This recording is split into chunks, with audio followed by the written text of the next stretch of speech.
The last thing I would be doing is criticising a sports brand for getting involved and showing that bigger women can also work out too. Hello, and welcome back to my channel. Oh, she mad today. Okay, so this is going to be a little bit more of a different video. As you know, I have had my ups and downs with my weight. I've been really ill. There were, various bits and pieces, reasons for me gaining weight. I spent 12 years-ish as a very successful model, straight size. I have had experience on catwalk. I then gained weight and am still currently what you would consider to be plus size model, leaving me at a UK size 14 to 16, depending on fit, whether my boobs will fit in things, etc, etc. And I am 5'10", 5'10 and a half. I saw an article that infuriated me and I need to talk about it. Tanya Gold, who is apparently a journalist, a very ignorant one, clearly at that, wrote a letter, wrote a piece for the Telegraph last week maybe, surrounding the release of some plus size mannequins in Nike's London flagship store. I'm going to read you this article and then I'm going to tell you exactly what I think is wrong with it. This is coming from a person that is very passionate about health and fitness, loving yourself, but also is not blind to the fact that there is an issue with obesity and that's just as bad as putting anorexic models on covers and things, So I've seen both sides. I work in an industry where this kind of stuff is very prevalent. And yeah, I just thought I'd have a little bit of a rant. So she starts, I fear that the war on obesity is lost, or has even, as is fashionable, ceased to exist, for fear of upsetting people into an early grave. Nike, the multinational company named after the Greek goddess of victory, has introduced plus-size mannequins to its flagship store in London to celebrate the diversity and inclusivity of sport. They wear the famous Nike tick, which says, "Welcome to the mainstream." Yet the new Nike mannequin is not size 12, which is healthy, or even a 16. A hefty weight, yes, but not one to kill a woman. She is immense, gargantuan, vast. She heaves with fat. She is, in every measure, obese, and she is not readying herself for a run in her shiny Nike gear. She cannot run. She is, more likely, pre-diabetic and on her way to a hip replacement. What terrible cynicism is this on the part of Nike? Advertising has always bullied women, but this is something more insidious. I've watched the spindly, starved creature, the child ballet dancer who was, for many years, the accepted ideal, walking down the Paris runways in so much makeup you could miss the signs of malnutrition. It was an ideal designed to induce enough self-hatred that women would shop to be rid of it. Advertising is based on one thing, happiness, or so says Don Draper in Mad Men, but the truth is not so pretty. It is unease that sells clothes and bags and perfume and cosmetics as redemption. If anything, the body shape that followed the ballet dancer, the Kim Kardashian body, was even weirder and worse. It's both fat and thin, a pornographic body designed by gamers, and if you are mad enough to want it, it's only really achievable by surgery and sleeping in the gym. I would never want a woman to hate herself for what she finds in the looking glass, but to have control over your body, you must first know it. To be oblivious is not to be happy unless you're a child. Fat acceptance movement, which says that any weight is healthy if it's yours, is no friend to women, even if it does seem to have found a friend in Nike. It may instead kill them, and that is rather worse than feeling sad. Fat acceptance is an artifice of denial. They are fat because they do not accept themselves, and a typically modern solution to a problem if you are a narcissist. It says there is no problem. Or if there is, it's yours, not mine. As soothing as that may be to hear, your organs and your skeleton will not agree. What is obesity? I would say, as a recovering addict myself, that it is most often, but not always, an addiction to sugars and a response to sadness. And as well with all addictions, the only person who can save you is yourself. Recovery depends on not only the collusion of multinational companies or other addicts, but on a personal responsibility and seeing the truth.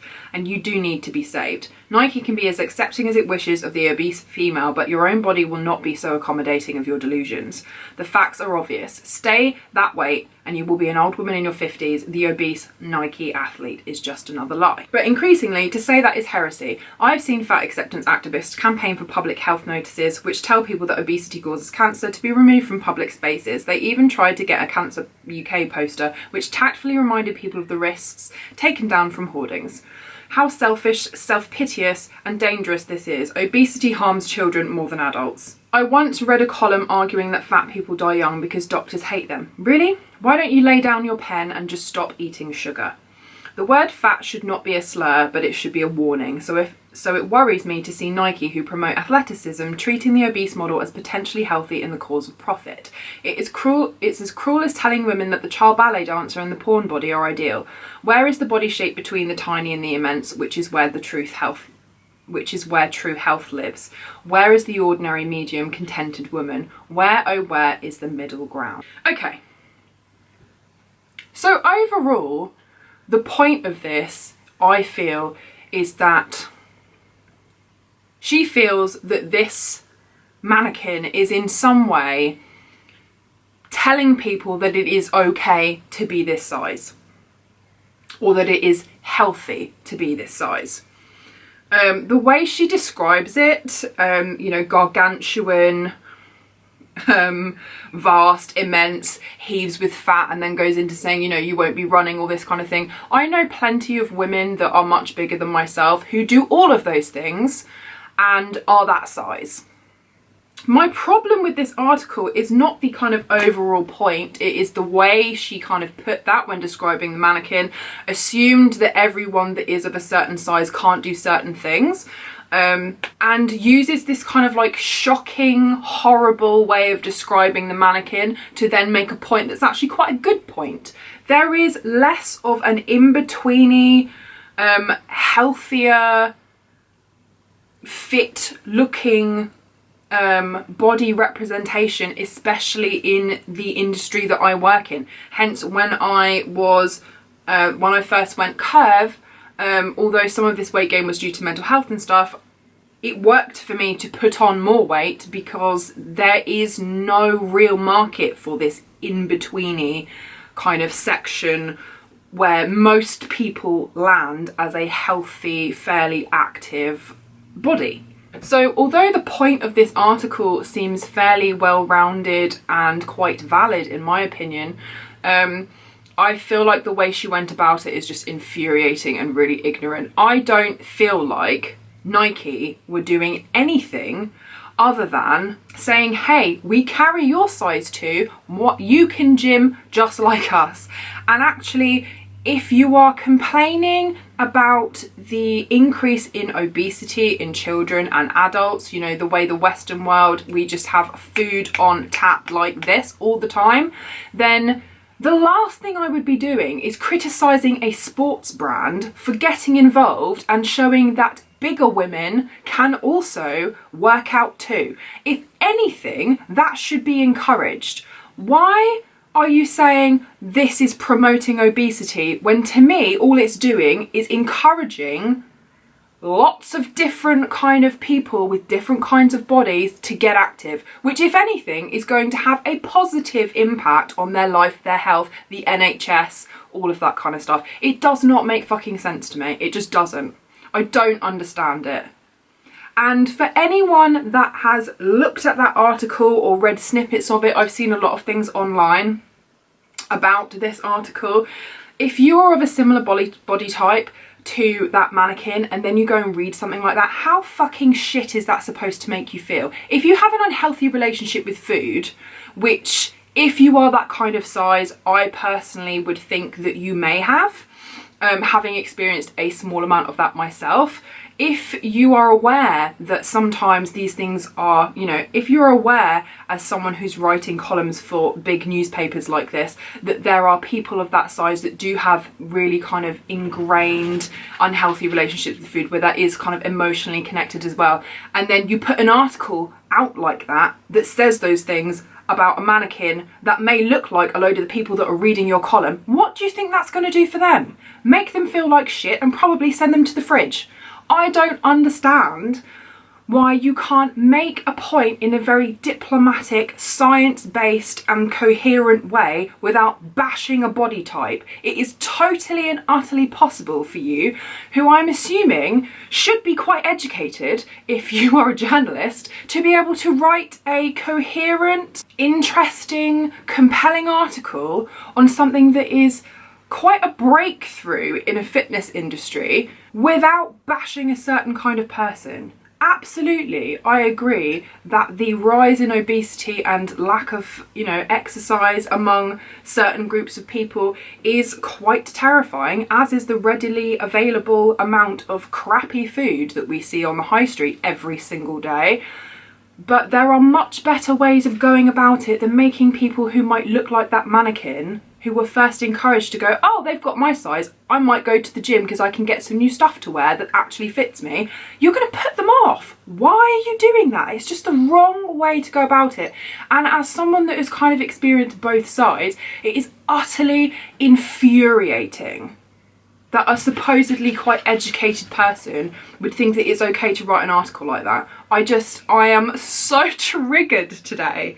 And I do recognise that there is a very fine line between body positivity and fat acceptance. And I am one of those people that, maybe this should be like a totally different video, I do believe that you can be someone who is quite overweight and, statistically and scientifically speaking would be considered quite unhealthy, and still call yourself body positive and not allow that to be fat acceptance. You could be working on those issues that you have. You could be trying to better yourself by going to the gym, but you could also, it's okay to love yourself in that form too, if that makes sense. And I think there's a massive difference between trying to accept yourself at every stage of you finding like your perfect being. That doesn't mean you have to be ripped and have a six-pack, that's not what I'm saying.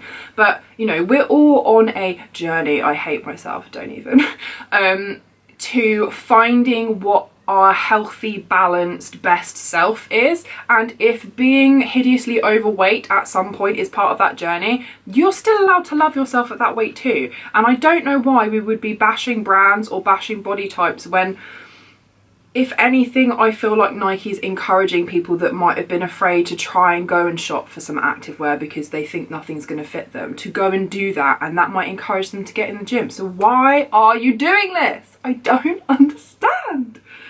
Anyway, I just needed to come on here and have a little bit of a rant. I said at the start of this year that I really wanted to be talking about more topics and things that I saw that bothered me or that I thought were interesting to talk about, and I hope you've enjoyed this video. As I said, to me there's a massive difference between accepting that there are a range of bodies that may want to buy your product and encouraging people to be a certain size.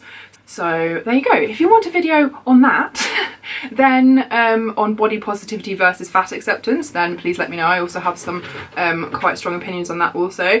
And yeah, I hope you've enjoyed this video. Let me know what you think, whether you think that this lady has, I mean, her overall point I understand, but the way she went about it I feel like does completely the opposite of what Nike were trying to do.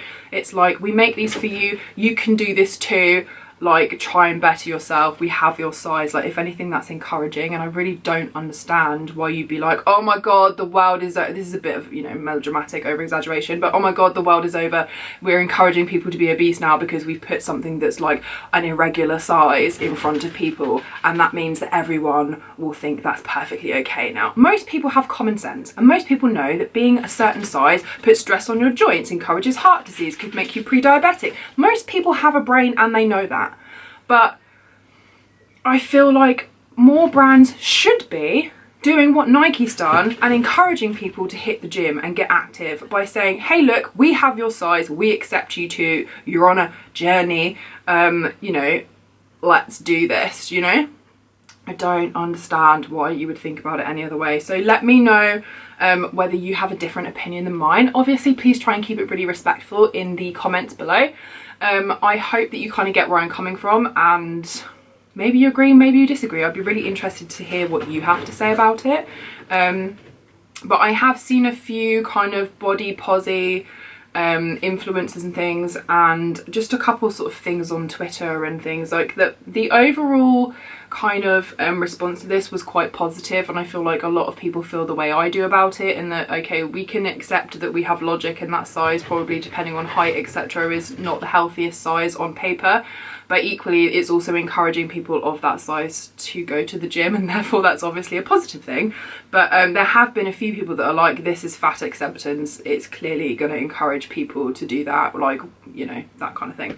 So let me know your thoughts. I would really like to have a really nice, respectful, interesting, intellectual discussion in the comments below. So yeah, if you've enjoyed this rant, sorry, I was very passionate, then give this video a thumbs up, hit that subscribe button if you're not part of the Jane's family, and I will see you in the next one. Bye!